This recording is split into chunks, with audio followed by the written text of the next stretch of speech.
Hello and welcome back to Shakesyear. We are working on Sejanus, his fall, and we're going to finish up Act 4, Scene 5 today by hearing from Lepidus, and then some conversation after that isn't long enough to be a monologue. But anyway, Lepidus and Aruntius were talking about how horrible the state of Rome is, and all of this. They can't trust anybody. They need to always be watching their backs. They're pretty much the only ones of the Agrippina group left. And then they noticed as some of Sejanus' crew came in, Minucius, Pomponius, Laco, they all come in and they start comparing notes with each other because they've all gotten various letters, and some of those letters say that Tiberius is sick, some say that he's doing great and he's coming back to Rome tomorrow, some say that Sejanus is doing really well, some say that Sejanus' friends are doing really well, some say that they're about to be like thrown off a cliff, that kind of thing. So they can't quite figure out what's going on. They don't know who they should be supporting at the moment because it's unclear who is most in favor with the emperor and how the emperor is doing. But then Terentius enters and they're like, oh, there's Terentius, let's go and talk to him, he'll know what's going on. So they go over there and the focus shifts back to Lepidus and Aruntius, and Lepidus says, I'll ne'er believe, but Caesar hath some scent of bold Sejanus' footing. These cross points of varying letters and opposing consuls, mingling his honors and his punishments, feigning now ill, now well, raising Sejanus, and then depressing him, as now of late in all reports we have it, cannot be empty of practice.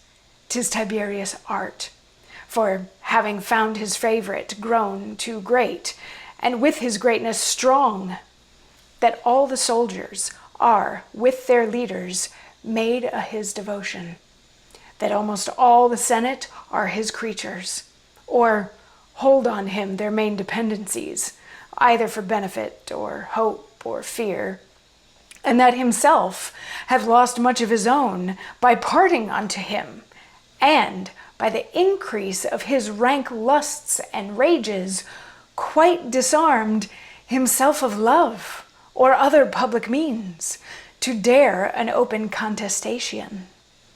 His subtlety hath chose this doubling line, to hold him even in, not so to fear him, as wholly put him out, and yet give check unto his farther boldness. In meantime, by his employments, makes him odious unto the staggering rout, whose aid, in fine, he hopes to use as sure who, when they sway, bear down or turn all objects in their way. So Lepidus has figured out Tiberius' plan. This is what he's saying here. He's like, all of these letters are specifically to create confusion. Tiberius knows exactly what he's doing, giving all these mixed messages, that he's fine, that he's not, that Sejanus is the greatest, that Sejanus is the worst. He's like, he knows exactly what he's doing because he sees that Sejanus has gotten too powerful and is too beloved of the people now. So he can't just outright knock Sejanus down. He has to like build the backstory so that it makes sense for people to eventually turn on him, and then, you know, Tiberius can be faultless in the whole thing. So he's like, Tiberius knows exactly what he's doing here, and that is exactly what he's doing here. He figured it out.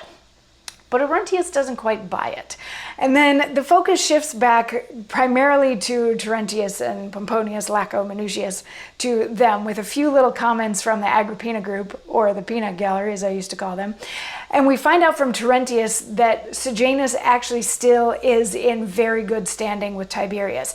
He's got like 3 different letters to prove it. So he pulls out one letter and they're like, oh, but he mentioned him by name but not by titles there. And he's like, yeah, and in this one he says that was an oversight and sorry about that.